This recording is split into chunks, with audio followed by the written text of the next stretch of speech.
Hello friends, എല്ലാവർക്കും സ്യൂബിക്കിൻ്റെ പുതിയൊരു വീഡിയോയിലേക്ക് സ്വാഗതം. അപ്പോൾ ഇന്നത്തെ വീഡിയോയിൽ നമ്മൾ കാണിക്കാൻ വേണ്ടി പോകുന്നത് സിഗരറ്റ് പാനിൻ്റെ കട്ടിങ്ങും സ്റ്റിച്ചിങ്ങും ആട്ടോ. അപ്പോൾ നമുക്ക് നോക്കാം. തുണി ഞാൻ ഇതുപോലെ രണ്ടാക്കി മടക്കിയാണ് വെച്ചിട്ടുള്ളത്. അപ്പോൾ നമ്മൾ ആദ്യം ഫ്രണ്ട് പീസും പിന്നെ നമ്മൾ ബാക്ക് പീസുമാണ് കട്ട് ചെയ്തെടുക്കുന്നത്. അപ്പോൾ ഫ്രണ്ട് പീസിന് വേണ്ടിയിട്ടുള്ള പീസാണ് ഇപ്പോൾ ഇവിടെ മടക്കി വെച്ചിട്ടുള്ളത്. ഇനി നമുക്കിതിൽ മെഷർമെൻറ്റുകൾ നോക്കാം. അപ്പോൾ ആദ്യം നമുക്ക് ബെൽറ്റിനുള്ള മെഷർമെൻറ്റ് കൊടുക്കണം. അപ്പോൾ ബെൽറ്റ് നമ്മൾ എത്ര ഇഞ്ചിൻ്റെ ഇലാസ്റ്റിക്കാണ് ഇടുന്നത് അതിനനുസരിച്ചിട്ടാണ് നമ്മൾ ബെൽറ്റിനുള്ള മെഷർമെൻറ്റ് കൊടുക്കുക. ഇപ്പോൾ ഇവിടെ നോക്കുക, ഞാനിവിടെ ബെൽറ്റിന് വേണ്ടിയിട്ട് എടുത്തിട്ടുള്ളത് 1.25 ഇഞ്ച് വരുന്ന ഇലാസ്റ്റിക്കാണ്. കണ്ടല്ലോ, ഇതുപോലെ ടാപ്പ് വെച്ച് നോക്കി കഴിഞ്ഞാൽ 1.25 ഇഞ്ചിൻ്റെ ഇലാസ്റ്റിക്കാണ് ഞാനിവിടെ എടുത്തിട്ടുള്ളത്. അപ്പോൾ 1.25 ഇഞ്ചിലേക്ക് ഒരു അര ഇഞ്ച് കൂട്ടണം. അതായത് അര ഇഞ്ച് കൂട്ടുമ്പോൾ നമുക്ക് 1.25 ഇഞ്ച് കിട്ടും. അപ്പോൾ ഇവിടെ നമ്മൾ ബെൽറ്റിന് വേണ്ടി മാർക്ക് ചെയ്യേണ്ടത് 1.25 ഇഞ്ചാണ്. അപ്പോൾ നിങ്ങളുടെ ഇലാസ്റ്റിക്കിൻ്റെ സൈസ് എത്രയാണ് അതിലേക്ക് ഒരു അര ഇഞ്ച് കൂട്ടിയിട്ട് വേണം നിങ്ങൾ ബെൽറ്റിന് വേണ്ടി മാർക്ക് ചെയ്യാൻ. ഇപ്പോൾ 1 ഇഞ്ചിൻ്റെ ഇലാസ്റ്റിക് ആണെങ്കിൽ അതിലേക്ക് അര ഇഞ്ചും കൂടി കൂട്ടിയിട്ട് 1.5 ഇഞ്ച് മാർക്ക് ചെയ്യാം. ഇപ്പോൾ ഇവിടെ ഞാൻ 1.25 ഇഞ്ചിൻ്റെ ഇലാസ്റ്റിക് ആയതുകൊണ്ട് 1.5 ഇഞ്ചിൽ ഇവിടെ ആദ്യം മാർക്ക് ചെയ്ത് കൊടുക്കുന്നുണ്ട്.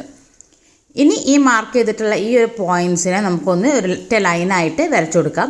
ഇനി വരുന്ന എല്ലാ മെഷർമെൻറ്റുകളും നമ്മൾ എടുക്കുന്നത് ഈ ഒരു ലൈനിൽ നിന്നാണ്. നമ്മളിവിടെ സെപ്പറേറ്റ് ആയിട്ടല്ല ബെൽറ്റ് ചെയ്തെടുക്കുന്നത്, ഇതിൽ തന്നെ നമ്മുടെ തുണിയിൽ തന്നെ അറ്റാച്ച് ചെയ്തിട്ടുള്ള രീതിയിലാണ് നമ്മൾ ബെൽറ്റ് ചെയ്തെടുക്കുന്നത്. ഇനി നമുക്ക് വേസ്റ്റിൻ്റെ മെഷർമെൻറ്റ് മാർക്ക് ചെയ്ത് കൊടുക്കണം. അപ്പോൾ അതിന് നിങ്ങളുടെ ഹിപ്പ് സൈസാണ് നമുക്ക് വേണ്ടത്. ഹിപ്പ് സൈസിനെ 4 കൊണ്ട് ഡിവൈഡ് ചെയ്യുക, അതിലേക്ക് 1 ഇഞ്ച് നമ്മൾ ആഡ് ചെയ്ത് കൊടുക്കാം. അപ്പോൾ ഈ ഒരു കസ്റ്റമറുടെ ഹിപ്പ് സൈസ് എന്ന് പറയുന്നത് 50 ഇഞ്ചാണ്. 50 ഇഞ്ചിനെ 4 കൊണ്ട് ഡിവൈഡ് ചെയ്യുമ്പോൾ 12.5 ഇഞ്ച് കിട്ടും. അതിലേക്ക് 1 ഇഞ്ച് ആഡ് ചെയ്യുമ്പോൾ 13.5 ഇഞ്ചാണ് കിട്ടുന്നത്. അപ്പോൾ ആ 13.5 ഇഞ്ച് വേണം ഞാനിവിടെ മാർക്ക് ചെയ്ത് കൊടുക്കാൻ വേണ്ടിയിട്ട്. കണ്ടല്ലോ, ഞാനിവിടെ മാർക്ക് ചെയ്ത് കൊടുത്തിട്ടുണ്ട്. 13.5 ഇഞ്ചിൽ മാർക്ക് ചെയ്ത് കൊടുത്തിട്ടുണ്ട്. ഇനി താഴത്തേക്ക് നമുക്ക് ക്രോച്ച് ലെങ്ത്ത് മാർക്ക് ചെയ്ത് കൊടുക്കണം. അതിൻ്റെ ഒരു മെഷർമെൻ്റ് എന്ന് പറഞ്ഞു കഴിഞ്ഞാൽ നമ്മുടെ ഹിപ്പ് സൈസിനെ 4 കൊണ്ട് ഡിവൈഡ് ചെയ്ത് അതിലേക്ക് 2 ഇഞ്ച് ആഡ് ചെയ്യുക. അപ്പോൾ ഇവിടുത്തെ മെഷർമെൻറ്റ് വരെ 14.5 ഇഞ്ചാണ് വരുന്നത്. അപ്പോൾ ആ 14.5 ഇഞ്ച് നമുക്കിവിടെ മാർക്ക് ചെയ്ത് കൊടുക്കണം. ഓൾറെഡി ഞാനിവിടെ മാർക്ക് ചെയ്ത് വെച്ചിട്ടുണ്ട്. ആ മാർക്ക് ചെയ്തത് നമ്മുടെ വീഡിയോയിൽ റെക്കോർഡ് ആയി പോയില്ല കേട്ടോ. ഫോണിൽ ഞാൻ റെക്കോർഡ് ഓപ്ഷൻ വെക്കാൻ വിട്ടുപോയി, അതുകൊണ്ടാണ്. അപ്പോൾ ഞാൻ ഓൾറെഡി മാർക്ക് ചെയ്ത് നിങ്ങൾക്കൊന്ന് എക്സ്പ്ലെയിൻ ചെയ്ത് തരാണ്. അപ്പോൾ ആ 14.5 ഇഞ്ച് ഞാൻ എൻ്റെ തുണിയുടെ ഈ സൈഡിൽ ഞാൻ മാർക്ക് ചെയ്ത് കൊടുത്തിട്ടുണ്ട്. അപ്പോൾ ഇതാണ് നമ്മുടെ ക്രോച്ച് ലെങ്ത്ത് വരുന്നത്. അപ്പോൾ ഇതിൽ നിങ്ങൾക്ക് സംശയമൊന്നും ഇല്ലാന്ന് വിചാരിക്കുന്നു. കാൽക്കുലേഷൻസും കാര്യങ്ങളെല്ലാം ഞാൻ സ്ക്രീനിൽ കാണിക്കാം കേട്ടോ. ഇനി നമുക്ക് സീറ്റിൻ്റെ ഭാഗം മാർക്ക് ചെയ്ത് കൊടുക്കണം. സീറ്റിൻ്റെ ഭാഗം ഇവിടെ മാർക്ക് ചെയ്യുന്നത് 16.6 ഇഞ്ചിലാണ്. അതായത് നമ്മുടെ ഹിപ്പ് സൈസിനെ 3 കൊണ്ട് ഡിവൈഡ് ചെയ്യുമ്പോൾ കിട്ടുന്ന മെഷർമെൻറ്റാണ് നമ്മളിവിടെ സീറ്റ് മെഷർമെൻ്റ് ആയിട്ട് കൊടുക്കുന്നത്. അപ്പോൾ ഇവിടുത്തെ ഒരു ലെങ്ത്ത് എന്ന് പറയുന്നത് 16.6 ഇഞ്ച് വരും. കണ്ടല്ലോ, ഞാനിവിടെ 16.6 ഇഞ്ചിൽ വരച്ചു. അതിനുശേഷം നമുക്കിനി ഇവിടെ കർവ് വരച്ചെടുക്കണം. അപ്പോൾ ഇവിടെ കർവ് വരച്ചെടുക്കുന്ന സമയത്ത് ശ്രദ്ധിക്കേണ്ടത് ഇതുപോലെ ഡീപ്പ് വളരെ കുഴിച്ച് നമ്മൾ ഇതുപോലെ കർവ് വരച്ചെടുക്കാൻ പാടില്ല. അത്യാവശ്യം വൈഡായിട്ട് തന്നെ നമ്മൾ കർവ് വരച്ചെടുക്കുക. വളരെ കുഴിച്ചിട്ട് നമ്മൾ വരച്ചെടുക്കുന്ന സമയത്താണ് നമ്മുടെ താഴെ ഭാഗത്തു നിന്ന് പാൻറ് ഉള്ളിലേക്ക് കയറി വരുന്ന പ്രശ്നങ്ങളൊക്കെ പലരും പറയാറുണ്ട്. അപ്പോൾ ആ ഒരു പ്രശ്നം വരാതിരിക്കാൻ വേണ്ടി നമ്മൾ ഈ രീതിയിൽ വേണം നമ്മൾ കർവ് വരച്ചെടുക്കാൻ വേണ്ടിയിട്ട്. വളരെ താഴ്ത്തി നമ്മൾ കർവ് വരച്ചെടുക്കുകയാണെന്നുണ്ടെങ്കിൽ പാൻറ് ഉള്ളിലോട്ട് കയറി പോകാനുള്ള സാധ്യതയുണ്ട്. ഇനി നമ്മളിപ്പോൾ ഇവിടെ 16.6 ഇഞ്ച് മാർക്ക് ചെയ്തിട്ടുണ്ടല്ലോ. ഈ 16.6 ഇഞ്ചിൻ്റെ പകുതി നമുക്കിവിടെ ഒന്ന് മാർക്ക് ചെയ്ത് കൊടുക്കണം. 16.6 ഇഞ്ചിൻ്റെ പകുതി കാണാതെ നമുക്കിതുപോലെ ടാപ്പ് മടക്കി കൊടുത്താൽ മതി. കണ്ടല്ലോ, അപ്പോൾ ഇത് ഏകദേശം എത്ര കിട്ടുന്നുണ്ട്? 8.3 ഇഞ്ചാണ് നമുക്ക് 16.6 ഇഞ്ചിൻ്റെ പകുതി എന്ന് പറയുന്നത്. ആണല്ലോ, 8.3 ഇഞ്ച് നമുക്ക് കറക്റ്റായിട്ട് തന്നെ അളവ് ഇവിടെ കിട്ടിയിട്ടുണ്ട്. അപ്പം ഞാനിവിടെ നമ്മളിപ്പോൾ ഈ ഒരു സീറ്റിൻ്റെ ഭാഗത്ത് വരച്ചിട്ടുള്ള ഈ ഒരു ലൈൻ ഉണ്ടല്ലോ, അത് നമുക്കൊന്ന് എക്സ്റ്റെൻഡ് ചെയ്തിട്ട് ഇങ്ങനെ നീട്ടി കൊടുക്കാം കേട്ടോ. കാരണം നമുക്കൊന്നും കൂടി നിങ്ങൾക്ക് ആ കാൽക്കുലേഷൻസ് കാര്യങ്ങളൊക്കെ മനസ്സിലാകാൻ വേണ്ടിയിട്ട് ഞാൻ ഇതൊന്ന് ജസ്റ്റ് ഇതുപോലെ എക്സ്റ്റെൻഡ് ചെയ്ത് കൊടുത്തിട്ടുണ്ട്. അതിൻ്റെ സെൻറ്റർ നമ്മളിവിടെ മാർക്ക് ചെയ്ത് വെച്ചിട്ടുണ്ട്. ഇനി നമുക്ക് പാൻറ്റിൻ്റെ ലെങ്ത്ത് മാർക്ക് ചെയ്യണം. അപ്പോൾ ലെങ്ത്ത് മാർക്ക് ചെയ്യാൻ വേണ്ടി നമ്മളിതാ ഈ ബെൽറ്റിന് വേണ്ടി മാർക്ക് ചെയ്തിട്ടുള്ള ഈ ലൈൻ ഉണ്ടല്ലോ, ഇവിടെ വെച്ചിട്ടാണ് നമ്മൾ ടാപ്പ് എവിടെയാണ് നമ്മൾ ടാപ്പ് വെച്ചെടുക്കേണ്ടത്. ഇവിടെ നിന്ന് വേണം നമ്മൾ താഴത്തേക്ക് മെഷർമെൻറ്റ് എടുക്കാൻ വേണ്ടിയിട്ട്. അപ്പോൾ ഇവിടെ എൻ്റെ മെഷർമെൻറ്റ് വരുന്നത് 41 ഇഞ്ചാണ് ഞാൻ ലെങ്ത്ത് എടുക്കുന്നത്. അപ്പോൾ ടാപ്പ് കറക്റ്റായിട്ട് ഈ ലൈനിൽ വെച്ചിട്ട് നമ്മൾ താഴത്തേക്ക് 41 ഇഞ്ച് എടുക്കണം. അപ്പോൾ ഇതാ ടാപ്പ് ഇവിടെ വെച്ച് കഴിഞ്ഞിട്ട് 41 ഇഞ്ചിൽ നമുക്കിവിടെ മാർക്ക് ചെയ്ത് കൊടുക്കാം. അപ്പോൾ ഇത്രയാണ് നമുക്ക് പാൻറ്റിൻ്റെ ലെങ്ത്ത് വേണ്ടത്. അപ്പോൾ ഈ ഒരു പോയിൻ്റ് നമുക്കിവിടെ ലൈനായിട്ട് വരച്ചു കൊടുക്കണം. ഇനി നമുക്ക് താഴത്തേക്ക് മടക്കി തയ്ക്കാനുള്ള പോർഷൻ വേണമല്ലോ. അപ്പോൾ താഴത്തേക്ക് മടക്കി തയ്ക്കാൻ നമുക്ക് എത്ര എടുക്കേണ്ടത് വെച്ച് കഴിഞ്ഞാൽ 1 ഇഞ്ച് എടുക്കാം, 2 ഇഞ്ച് എടുക്കാം, 3 ഇഞ്ച് എടുക്കാം. നമുക്ക് എത്ര വീതിക്ക് മടക്കി തയ്ക്കണമെന്ന് വെച്ചാൽ അതിനനുസരിച്ച് എടുക്കാം. അപ്പോൾ ഞാനിവിടെ ഒരു 3.5 ഇഞ്ച് എടുക്കുന്നുണ്ട്. നമുക്ക് ഈ സിഗരറ്റ് പാൻ്റെ താഴ്വശക്ക് അത്യാവശ്യം നല്ല ബോട്ടിലിൽ മടക്കി തയ്ക്കുകയാണെങ്കിൽ ഒന്നും കൂടി കാണാൻ ഭംഗിയായിരിക്കും. ഇനി ഇവിടെ നമുക്ക് 8.3 ഇഞ്ച് മാർക്ക് ചെയ്ത് കൊടുക്കണം. ഈ 8.3 ഇഞ്ച് ഏതാണ്? നമ്മൾ ആ സീറ്റിൻ്റെ ഭാഗത്ത് സെൻറ്റർ മാർക്ക് ചെയ്തിട്ടുണ്ടായിരുന്നല്ലോ 8.3 ഇഞ്ച്. അതേ അളവ് തന്നെയാണ് നമ്മളിവിടെ 8.3 ഇഞ്ച് മാർക്ക് ചെയ്തിട്ടുള്ളത്. ഇനി നമുക്ക് ആംഗിൾ റൗണ്ട് മാർക്ക് ചെയ്ത് കൊടുക്കണം. ആംഗിൾ റൗണ്ട് മാർക്ക് ചെയ്ത് കൊടുക്കാൻ വേണ്ടിയിട്ട് ഈ പോയിന്റിൽ, ഈ സെൻറ്ററിൽ നമ്മൾ മാർക്ക് ചെയ്തിട്ടുള്ള പോയിന്റിൽ നിന്ന് 4 ഇഞ്ച് ഞാൻ ഈ ഒരു സൈഡിലേക്ക് മാർക്ക് ചെയ്തിട്ടുണ്ട്. അതുപോലെ ഈ ഒരു സൈഡിലേക്കും 4 ഇഞ്ച് മാർക്ക് ചെയ്ത് കൊടുത്തിട്ടുണ്ട്. അതായത് നമ്മുടെ ആംഗിൾ റൗണ്ട് 16 ഇഞ്ചാണ്. അതിനെ 4 കൊണ്ട് ഡിവൈഡ് ചെയ്യുമ്പോൾ നമുക്ക് 4 ഇഞ്ചാണ് കിട്ടുന്നത്. അതാണ് ഞാനിവിടെ ആ സെൻട്രൽ പോയിന്റിൽ നിന്ന് 2 സൈഡിലേക്കും 4 ഇഞ്ച് വീതം വെച്ച് മാർക്ക് ചെയ്തിട്ടുള്ളത്. ഇനി താഴത്തേക്ക് നമ്മൾ വരയ്ക്കുന്ന സമയത്ത് ഇതുപോലെ ചെറുതായിട്ടൊരു കോണായിട്ട് വരുന്ന രീതിയിൽ വേണം വരച്ചെടുക്കാൻ വേണ്ടി. സ്ട്രെയിറ്റ് ആയിട്ട് നിങ്ങൾ വരച്ചു കൊടുക്കരുത്. ഇനി നമ്മളിപ്പോൾ ഇവിടെ മാർക്ക് ചെയ്തിട്ടുള്ള ഈ പോയിന്റും താഴെ നമ്മുടെ മാർക്ക് ചെയ്തിട്ടുള്ള ആ 2 പോയിന്റുകൾ തമ്മിൽ നമുക്കൊരു ലൈൻ വെച്ചിട്ട് യോജിപ്പിച്ച് കൊടുക്കണം. ഇതുപോലൊരു സ്കെയിൽ വെച്ചിട്ട് നമുക്ക് എന്ത് ചെയ്യാം, ആ 2 പോയിന്റുകൾ നമുക്ക് യോജിപ്പിച്ചെടുക്കാം. ഇതാണ് നമ്മുടെ പാനിൻ്റെ സെൻറ്ററായിട്ട് വരുന്നത്. ഇപ്പോൾ നമ്മൾ വരച്ചിട്ടുള്ള ഈ ലൈൻ ഉണ്ടല്ലോ, ഈ ലൈനിൻ്റെ സെൻറ്റർ നമുക്കൊന്ന് മാർക്ക് ചെയ്തെടുക്കണം. അതിന് ടാപ്പ് ഇതുപോലെ കറക്റ്റ് വെച്ചിട്ട് ഈ ടാപ്പ് ഒന്ന് മടക്കി കഴിഞ്ഞാൽ ഈ ഒരു ലൈനിൻ്റെ സെൻറ്റർ നമുക്ക് മാർക്ക് ചെയ്തെടുക്കാൻ പറ്റും. ഈ സെൻറ്റർ നമ്മൾ മാർക്ക് ചെയ്യുന്നത് എന്തിനാണെന്ന് വെച്ച് കഴിഞ്ഞാൽ നമുക്ക് മുട്ടിൻ്റെ ഭാഗത്തുള്ള അളവും കൂടി ഇതിലേക്ക് മാർക്ക് ചെയ്ത് കൊടുക്കാനുണ്ട്. അപ്പോൾ ഈ മാർക്ക് ചെയ്തിട്ടുള്ള ഈ ഒരു സെൻറ്ററിലാണ് നമ്മുടെ മുട്ടിൻ്റെ ഭാഗത്തുള്ള അളവ് കൊടുക്കുന്നത്. അപ്പോൾ ഇവിടെ എൻ്റെ കസ്റ്റമറുടെ മുട്ടിൻ്റെ അളവെന്ന് പറയുന്നത് 24 ഇഞ്ചാണ്. അപ്പോൾ 24 ഇഞ്ചിനെ ഞാൻ 4 കൊണ്ട് ഡിവൈഡ് ചെയ്യുമ്പോൾ എനിക്ക് 6 ഇഞ്ചാണ് കിട്ടുന്നത്. അപ്പോൾ 6 ഇഞ്ച് ഒരു സൈഡിലേക്ക് മാർക്ക് ചെയ്ത് കൊടുക്കുന്നു. അതിനുശേഷം അടുത്ത 6 ഇഞ്ച് നമുക്ക് മറ്റേ സൈഡിലേക്ക് മാർക്ക് ചെയ്ത് കൊടുക്കാം. ഓക്കെ, ഇവിടെ 6 ഇഞ്ച് മാർക്ക് ചെയ്തു, ഇവിടുന്ന് ഇങ്ങോട്ടും 6 ഇഞ്ച് മാർക്ക് ചെയ്ത് കൊടുത്തു. അപ്പോൾ ഇങ്ങനെയാണ്. ഇപ്പോൾ ഇത്രയും മെഷർമെൻറ്റാണ് വരുന്നത്. ഇനി നമുക്ക് ഈ പോയിന്റുകളെല്ലാം യോജിപ്പിച്ചൊന്ന് വരച്ചെടുത്താൽ മതി. അതിന് നിങ്ങളെ കയ്യിൽ പാൻറ്റൊക്കെ വരക്കാൻ ഉപയോഗിക്കുന്ന സ്കെയിൽ ഉണ്ടെന്നുണ്ടെങ്കിൽ അത് വെച്ചിട്ട് വരക്കാം. ഇനി ഇതില്ല എന്നുണ്ടെങ്കിൽ കുഴപ്പമില്ല, നമുക്കിതുപോലെ സാധാ നോർമൽ സ്കെയിൽ വെച്ചിട്ടും ഫ്രീ ഹാൻഡായിട്ടും വരച്ചെടുക്കാൻ പറ്റും കേട്ടോ. അപ്പോൾ ഇനി ഏത് സൈസിലുള്ള ആൾക്കാർക്കും നമ്മൾ പറഞ്ഞിട്ടുള്ള സെയിം കാൽക്കുലേഷൻ തന്നെയാണ്. അതിൽ വ്യത്യാസങ്ങളൊന്നുമില്ല, അളവിൽ മാത്രം വ്യത്യാസം വരുള്ളൂ. അല്ലാതെ കാൽക്കുലേഷൻ്റെ മെത്തേഡിലോ കാര്യത്തിലോ ഒരു വ്യത്യാസവും വരുന്നില്ല. അപ്പോൾ നിങ്ങളുടെ സൈസും കാര്യങ്ങളും നിങ്ങൾ അറിഞ്ഞ് വെക്കുകയാണെന്നുണ്ടെങ്കിൽ നിങ്ങൾക്ക് ഏത് സൈസിലുള്ള പാൻറ്റും തയ്ച്ചെടുക്കാൻ എളുപ്പമായിരിക്കും കേട്ടോ. അപ്പോൾ നമ്മളിപ്പോൾ ഇവിടെ മാർക്ക് ചെയ്തിട്ടുള്ളത് നമ്മുടെ ഫ്രണ്ട് പീസ് മാത്രമാണ്. അതിൽ നമ്മൾ തയ്യൽ തുമ്പോ കാര്യങ്ങളോ ഒന്നും ആഡ് ചെയ്തിട്ടില്ല. തയ്യൽ തുമ്പും കാര്യങ്ങളൊക്കെ വരുന്നത് നമ്മുടെ അടുത്ത ബാക്ക് പീസ് ചെയ്യുന്ന സമയത്താണ് അതെല്ലാം നമ്മളതിലേക്ക് ആഡ് ചെയ്ത് കൊടുക്കുന്നത്. ഇനി നമുക്കിത് കട്ട് ചെയ്തെടുക്കാം. കട്ടിങ് ഞാൻ ഇതിൽ കാണിക്കുന്നില്ല, നമ്മൾ വരച്ചിട്ടുള്ള അതേ മെഷർമെൻറ്റിൽ ലൈൻസിൽ കൂടെ നമ്മൾ കട്ട് ചെയ്തെടുത്താൽ മതി. ഇപ്പോൾ നമ്മുടെ ഫ്രണ്ട് പീസ് ഞാനിവിടെ കട്ട് ചെയ്തതാണ് നിങ്ങൾക്ക് കാണിക്കുന്നത്, കണ്ടല്ലോ. ഇനി നമ്മൾ ഇത് വെച്ചിട്ട് തന്നെയാണ് നമ്മൾ ബാക്ക് പീസ് കട്ട് ചെയ്തെടുക്കാൻ വേണ്ടി പോകുന്നത്. അതിന് മുമ്പ് നിങ്ങൾ ശ്രദ്ധിക്കേണ്ട കാര്യം, നമ്മളിവിടെ തുണി മടക്കി വെക്കുന്ന സമയത്ത് നമ്മൾ ഇതുപോലെ ഓപ്പൺ സൈഡിലേക്കാണ് മാർക്കിങ് ചെയ്തിട്ടുണ്ടെന്നുണ്ടെങ്കിൽ ഈ ഒരു സൈഡിലേക്ക് നമുക്ക് കട്ട് ചെയ്യാനുണ്ടാകും. അപ്പോൾ ആ ഒരു കാര്യം നിങ്ങൾ മറന്നു പോകരുത്. ഈ ഒരു ഭാഗം മാത്രം നമുക്ക് കട്ട് ചെയ്യാനുണ്ടാവും, ബാക്കി താഴെ ഭാഗത്തേക്ക് നമുക്ക് കട്ടിങ് ഉണ്ടാവില്ല. കാരണം നമ്മൾ തുണിയുടെ സെൻറ്ററിലൂടെയാണ് നമ്മൾ കട്ട് ചെയ്ത് പോകുന്നത്. പക്ഷേ നമ്മുടെ ഈ ഒരു ഹിപ്പിൻ്റെ, അതായത് മുകളിലേക്ക് വരുന്ന ഈ ഒരു പോർഷൻ നമുക്ക് കട്ട് ചെയ്തെടുക്കാനുണ്ടാവും. ഇനി ഇതാ ഇവിടെ മാർക്ക് ചെയ്തിട്ടുള്ള ഈ ലൈൻസിലൊക്കെ നമുക്ക് ഇവിടെ ഇങ്ങനെ കട്ടിട്ട് കൊടുക്കാം. കാരണം നമുക്ക് തയ്ക്കുന്ന സമയത്ത് നമ്മൾ ഒരു ഭാഗത്ത് മാത്രമാണല്ലോ ലൈൻസും മെഷർമെൻറ്റുകൾ കൊടുത്തിട്ടുള്ളത്, ചോക്ക് വെച്ച് വരച്ചിട്ടുള്ളത്. അപ്പം മറ്റേ സൈഡിലേക്ക് ഈസി ആയിട്ട് അതേ അളവ് കിട്ടാൻ വേണ്ടിയിട്ടാണ് നമ്മളിതുപോലെ നോച്ചിട്ട് കൊടുക്കുന്നത്. ഇനി നമ്മൾ ബാക്ക് പീസാണ് കട്ട് ചെയ്തെടുക്കാൻ വേണ്ടി പോകുന്നത്. ബാക്ക് പീസ് കട്ട് ചെയ്യാൻ വേണ്ടിയിട്ട് നമ്മൾ തുണി ഇതുപോലെ തന്നെ 2 ആക്കി മടക്കി വെച്ചിട്ടുണ്ട്. ഇനി ഇതിൻ്റെ മുകളിലേക്ക് നമ്മൾ നേരത്തെ കട്ട് ചെയ്ത് വെച്ചിട്ടുള്ള നമ്മുടെ ഫ്രണ്ട് പീസിനെ വെച്ച് കൊടുക്കുകയാണ് ചെയ്യുന്നത്. ഫ്രണ്ട് പീസ് വെച്ചെടുക്കുന്ന സമയത്ത് നമ്മൾ താഴെ ഭാഗത്ത് നിന്ന് തുണി ലെവൽ ചെയ്ത് കൊണ്ടുവരണം. കണ്ടല്ലോ, ഇതാണ് നമ്മുടെ താഴെ വശം. ഈ താഴെ വശത്ത് നിന്ന് ഒരു സൈഡിലേക്ക്, അതായത് ഈ ഒരു സൈഡിലേക്ക്, ഈ ക്രോച്ചിൻ്റെ ഭാഗം വരുന്ന ഈ ഒരു സൈഡിലേക്ക് നമുക്ക് തുണിയുടെ ആവശ്യമുണ്ട്. മറ്റേ സൈഡിലേക്ക് നമുക്ക് മെഷർമെൻറ്റും തുണി കാര്യങ്ങളൊന്നും വരുന്നില്ല. അതുകൊണ്ട് ആ ഒരു സൈഡിലേക്ക് ചാരിയിട്ട് വേണം നമ്മൾ തുണി വെച്ചെടുക്കാൻ വേണ്ടിയിട്ട്. കണ്ടല്ലോ, ഇതുപോലെ കറക്റ്റ് നല്ല ലെവൽ ചെയ്തിട്ട് തന്നെ വെക്കട്ടെ. അവിടെ ഇവിടെയും ചുളിഞ്ഞൊന്നും കിടക്കരുത്. അങ്ങനെ കിടക്കുകയാണെന്നുണ്ടെങ്കിൽ മെഷർമെൻറ്റ്സിലൊക്കെ മാറ്റം വരും. അപ്പോൾ ആ കാര്യം ശ്രദ്ധിച്ചിട്ട് തുണി നന്നായിട്ടൊന്ന് വിരിച്ച് വെക്കാം. ഇനി നമുക്ക് എങ്ങനെയാണ് മെഷർമെൻറ്റ് എടുക്കാമെന്നുള്ളത് നോക്കാം. അതിന് വേണ്ടിയിട്ട് നമ്മൾ ആദ്യം ഫസ്റ്റ് പീസിൻ്റെ ക്രോച്ചിന്, ഈ ഒരു സീറ്റിൻ്റെ ഭാഗത്ത് നമുക്ക് എത്രയാണ് കിട്ടിയിട്ടുള്ളത് നമുക്ക് നോക്കാം. ഇവിടെ നമ്മൾ നോക്കുന്ന സമയത്ത് നമുക്ക് 3 ഇഞ്ചാണ് കിട്ടിയിട്ടുള്ളത്. അപ്പോൾ ഈ ഒരു 3 ഇഞ്ച് വേണം നമ്മൾ ബാക്ക് പീസിൻ്റെ ക്രോച്ചിലും കൊടുക്കാൻ വേണ്ടിയിട്ട്. അപ്പോൾ നിങ്ങളുടെ പാൻറ്റിൽ ചിലതിൽ 2 ഇഞ്ചായിരിക്കും, ചില സൈസിൽ 2.5 ഇഞ്ചായിരിക്കും, 2.25 ഇഞ്ചായിരിക്കും, അങ്ങനെയൊക്കെ ആയിരിക്കും പല പാൻറ്റിലും വരുന്നത്. അപ്പോൾ നിങ്ങൾക്ക് എത്രയാണ് ആ ക്രോച്ചിൻ്റെ ഭാഗത്ത് കിട്ടിയിട്ടുള്ളത് അതേ അളവിനെ നമുക്ക് ബാക്കിൽ മാർക്ക് ചെയ്യണം. ഇപ്പോൾ ഇവിടെയാണ് നമ്മുടെ ഫസ്റ്റ് പീസിൻ്റെ ആ ഒരു ക്രോച്ചിൻ്റെ ഭാഗം കിടക്കുന്നത്. അവിടെ നിന്ന് നമ്മൾ 3 ഇഞ്ച് നമ്മുടെ ബാക്ക് പീസിലേക്ക് മാർക്ക് ചെയ്ത് കൊടുക്കാം. അതായത് ഫ്രണ്ട് പീസിൻ്റെ അറ്റത്ത് നിന്ന് നമ്മൾ ബാക്ക് പീസിലേക്ക് 3 ഇഞ്ച് മാർക്ക് ചെയ്ത് കൊടുത്തു. ഓക്കെ, ക്ലിയർ ആണല്ലോ. ഇനി അതുപോലെ തന്നെ നമ്മുടെ ഇതാണ് നമ്മുടെ ഫ്രണ്ട് പീസിൻ്റെ അറ്റം വരുന്നത്. ഇവിടെ ഞാനൊന്ന് ലെവൽ ചെയ്ത് അതേ ലെവലൊന്ന് വരച്ച് കാണിക്കുന്നുണ്ട് കേട്ടോ, നിങ്ങൾക്ക് ക്യാമറയിൽ ക്ലിയർ ആവാൻ വേണ്ടിയിട്ടാണ്. ഇതാണ് നമ്മുടെ ഫ്രണ്ട് പീസ് കിടക്കുന്ന പോർഷൻ. ഇവിടെ നിന്ന് മുകളിലേക്ക് നമുക്ക് 3 ഇഞ്ച് മാർക്ക് ചെയ്ത് കൊടുക്കണം. ഈ 3 ഇഞ്ച് ഏതാണ് നമ്മുടെ ക്രോച്ച്, അതായത് സീറ്റിൻ്റെ ഭാഗത്ത് നമുക്ക് എക്സ്ട്രാ ആ കർവ് വരച്ച ഭാഗത്ത് കിട്ടിയിട്ടുള്ള ഒരളവുണ്ടല്ലോ, ആ അളവാണ് നമ്മൾ ഈ 3 ഇഞ്ച് എടുക്കുന്നത്. അപ്പം ഈ 3 ഇഞ്ച് ഞാനിവിടെ മുകളിലേക്ക് മാർക്ക് ചെയ്ത് കൊടുത്തിട്ടുണ്ട്. അപ്പോൾ ഞാൻ നേരത്തെ പറഞ്ഞു, ഒന്നും കൂടി പറയുകയാണ്, പല സൈസിലും വ്യത്യാസം ഉണ്ടാകും. ചില പാൻറ്റുകളിൽ അത് 2.5 ഇഞ്ചായിരിക്കും കിട്ടുക, ചില പാൻറ്റുകളിൽ അത് 2 ഇഞ്ചായിരിക്കും കിട്ടുക, ചിലതിൽ 3 ഇഞ്ചായിരിക്കും. ഇതുപോലെ ഹെവി സൈസുള്ള പാൻറ്റൊക്കെ ആണെങ്കിൽ 3 ഇഞ്ചായിരിക്കും. ഓക്കെ, ഇനി ഇതാ 3 ഇഞ്ച് ഞാൻ ഇവിടേക്ക് മാർക്ക് ചെയ്ത് കൊടുത്തിട്ടുണ്ട്. ഈ ഒരു ലൈനിനെ, ഈ ഒരു പോയിൻറ്റിനെ നമുക്കിത് മുകളിലെ ലൈനിലേക്ക് ഇതുപോലെ യോജിപ്പിച്ചെടുക്കാം കേട്ടോ.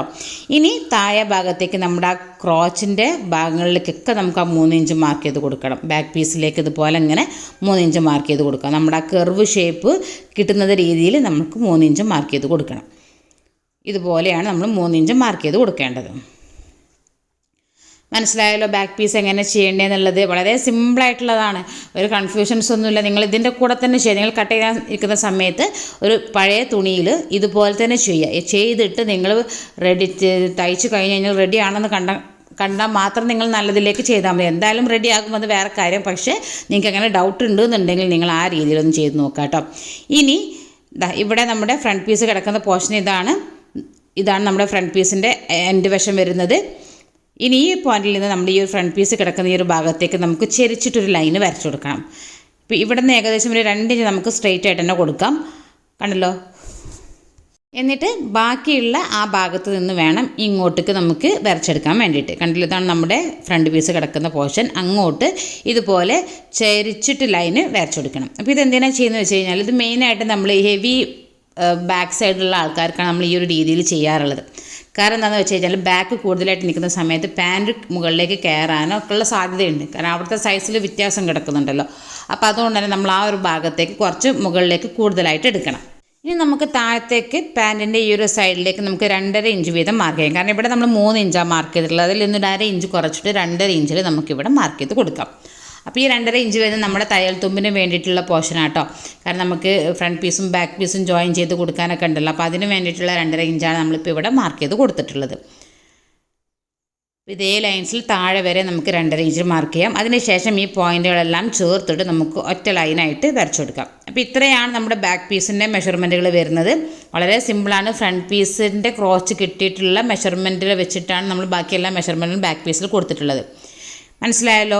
ഇനി നമുക്ക് നമ്മുടെ ഒരു ഫ്രണ്ട് പീസിൻ്റെ ഈ ഒരു ഭാഗത്തേക്ക് നമുക്ക് മെഷർമെൻറ്റുകളും കാര്യങ്ങളൊന്നും വരുന്നില്ല. ഇത് സ്ട്രെയിറ്റ് നമ്മളെങ്ങനെയാണ് ഫ്രണ്ടിലുള്ളത് അതേ അളവിൽ തന്നെയാണ് കട്ട് ചെയ്തെടുക്കേണ്ടത്. അപ്പോൾ ഇത്രയാണ് കാര്യങ്ങളെല്ലാം വരുന്നത്. നമുക്ക് ഇത് ഈസി ആയിട്ട് തന്നെ കട്ട് ചെയ്തെടുക്കാം. കട്ട് ചെയ്യുന്ന സമയത്ത് ഇവിടെ ശ്രദ്ധിക്കേണ്ടത്, നമ്മളിവിടെ വരച്ചിട്ടുള്ള ഈ ഒരു ചെരിച്ച് വരച്ചിട്ടുള്ള ലൈൻ ഉണ്ടല്ലോ, ആ ലൈനിൽ കൂടെ തന്നെ വേണം നമ്മൾ കട്ട് ചെയ്തെടുക്കാൻ വേണ്ടിയിട്ട്. മുകളിൽ കൊടുത്ത ലൈനിലൂടെ കട്ട് ചെയ്ത് പോകരുത്. നമ്മൾ ചെരിച്ച് വരച്ചിട്ടുള്ള ആ ലൈനിൽ തന്നെ കട്ട് ചെയ്തെടുക്കുക. പിന്നെ എല്ലാ ദിവസവും എല്ലാ വീഡിയോസിലും പറയുന്ന പോലെ തന്നെ നമ്മുടെ ഫ്രീ സ്റ്റിച്ചിങ് ക്ലാസ്സിൻ്റെ വീഡിയോ റണ്ണിങ് ചെയ്തുകൊണ്ടേയിരിക്കുകയാണ്. നമ്മളിപ്പോൾ ഫ്രോക്ക് സീരീസാണ് ചെയ്തുകൊണ്ടിരിക്കുന്നത്. അപ്പോൾ ആ വീഡിയോസ് കാണാൻ വേണ്ടിയിട്ട് നിങ്ങൾ നമ്മുടെ ചാനലൊന്ന് ഓപ്പൺ ചെയ്ത് നോക്കുക. ഇനി അതല്ല നിങ്ങൾക്കതറിയില്ല എന്നുണ്ടെങ്കിൽ ജസ്റ്റ് ഞാൻ എൻ്റെ ലിങ്ക്, അത് നമ്മുടെ ഫ്രീ സ്റ്റിച്ചിങ് ക്ലാസ്സിൻ്റെ ഫ്രോക്ക് സീരീസിൻ്റെ ലിങ്ക് ഞാൻ താഴെ ഡിസ്ക്രിപ്ഷൻ ബോക്സിൽ കൊടുക്കാം. നമ്മൾ ഏകദേശം ഒരു 13 ക്ലാസ്സുകൾ ഓൾറെഡി അപ്ലോഡ് ചെയ്തിട്ടുണ്ട്. ഇനിയും ഇവിടെ തന്നെ അപ്ലോഡ് ചെയ്യും കേട്ടോ. കാരണം നമ്മളിവിടെ ക്രോച്ചിൻ്റെ ഭാഗം സ്റ്റിച്ച് ചെയ്തെടുത്തിട്ടുണ്ട്. 2 ബാക്കിൻ്റെയും ഫ്രണ്ടിൻ്റെയും ആദ്യം ക്രോച്ചിൻ്റെ ഭാഗമാണ് നമ്മൾ സ്റ്റിച്ച് ചെയ്തെടുക്കേണ്ടത്. ഇനി അതിന് ശേഷം നമ്മളുടെ ഈ മുകൾ വശത്ത് നമ്മുടെ ബാക്ക് പീസാണ്. ബാക്ക് പീസിൻ്റെ മുകൾ വശത്ത് ഒരു 1/2 ഇഞ്ച് മാത്രം ഇതുപോലെ മടക്കി കൊടുത്തിട്ട് നമുക്ക് ഇവിടെ മാത്രം ഒന്ന് സ്റ്റിച്ച് ചെയ്തെടുക്കണം. ബാക്ക് പീസിലാണ്, ബാക്ക് പീസിൻ്റെ മുകളിൽ ഒരു 1/2 ഇഞ്ച് വീതിയിൽ.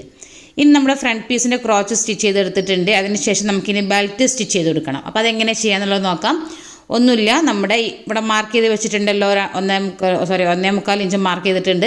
ആ 1.25 ഇഞ്ച് ഇതുപോലെ കംപ്ലീറ്റ് ആയിട്ട് മടക്കി കൊടുക്കാം. എന്നിട്ട് നമ്മൾ 1/2 ഇഞ്ചാണല്ലോ എക്സ്ട്രാ എടുത്തിട്ടുള്ളത്, നമ്മുടെ ഇലാസ്റ്റിക്കിനേക്കാളും 1/2 ഇഞ്ചാണ് നമ്മൾ എക്സ്ട്രാ എടുത്തിട്ടുള്ളത്. ആ 1/2 ഇഞ്ച് നമുക്ക് ഇതുപോലെ ഉള്ളിലേക്ക് മടക്കിയിട്ട് ഇവിടെ അങ്ങ് സ്റ്റിച്ച് ചെയ്ത് കൊണ്ടുപോകാം.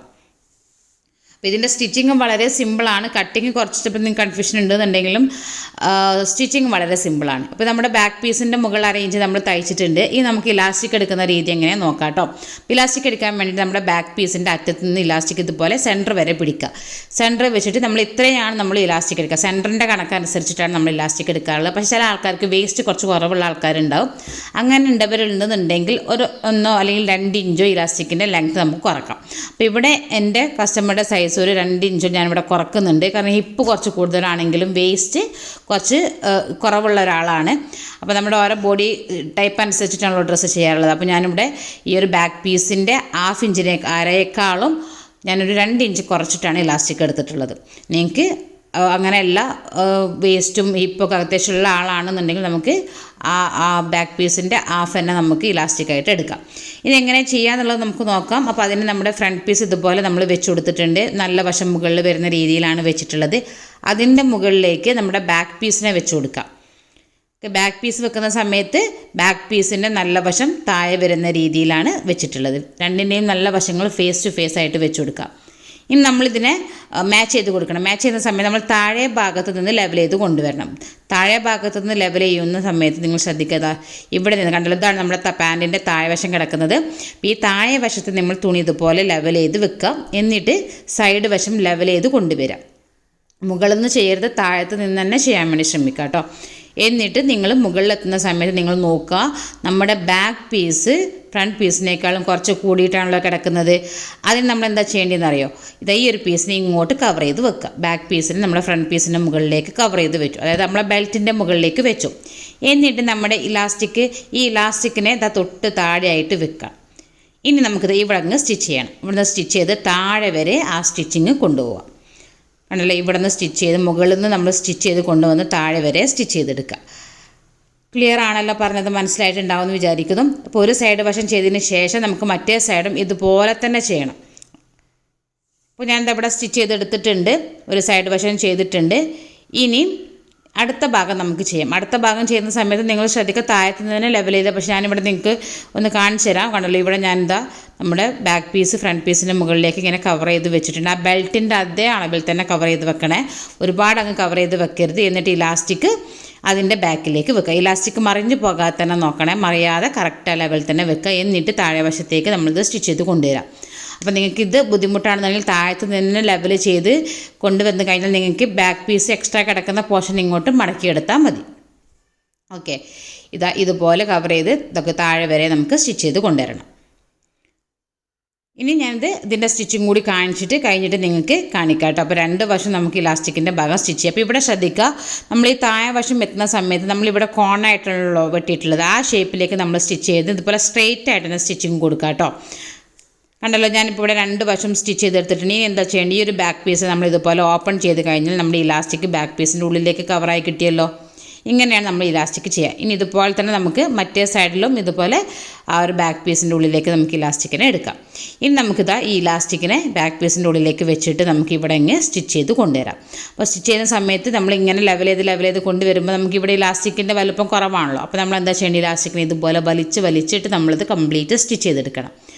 അപ്പം ഓരോ ഭാഗത്തെത്തുമ്പോഴും ഇലാസ്റ്റിക് കഴിയുന്ന സമയത്ത് വലിക്കുക, സ്റ്റിച്ച് ചെയ്യുക, വീണ്ടും വലിക്കുക, സ്റ്റിച്ച് ചെയ്യുക. അങ്ങനെ നമ്മൾ മറ്റേ വശം വരെ ആ രീതിയിൽ തന്നെ ചെയ്തെടുക്കുക കേട്ടോ.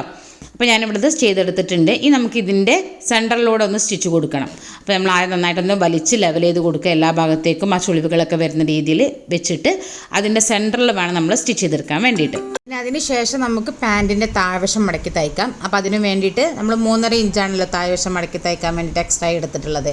ആ ഒരു പോർഷൻ നമുക്ക് 3.5 ഇഞ്ചിൽ ആദ്യം ഒന്ന് മടക്കി ഇതുപോലെ കൊടുക്കാം. നമ്മൾ ഓൾറെഡി അവിടെ മാർക്കിങ് നമുക്ക് കാണാൻ കഴിയും. അപ്പോൾ ആ മാർക്കിങ്ങിൽ കറക്റ്റായിട്ട് നമ്മൾ 3.5 ഇഞ്ചിലേക്ക് മടക്കി കൊടുക്കുക. എന്നിട്ട് ആ ഒരു 1/2 ഇഞ്ച് നമുക്കിത് ഉള്ളിലേക്ക് മടക്കി കൊടുക്കണം.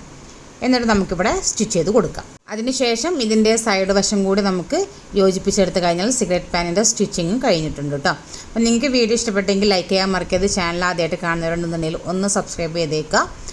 പിന്നെ നമ്മുടെ തുണിയുടെ കണക്ക് ചോദിക്കുന്നവർക്ക് നമ്മൾ 2.25 തൊട്ട് 2.5 വരെ, മാക്സിമം 2.5 അത്രയും മതി നമുക്കൊരു സിഗരറ്റ് പാൻ തയ്ക്കാൻ വേണ്ടിയിട്ട്. ആംഗിൾ ലെങ്ത്ത് ഒക്കെ ആണെന്നുണ്ടെങ്കിൽ 2.25 മതിയാകും.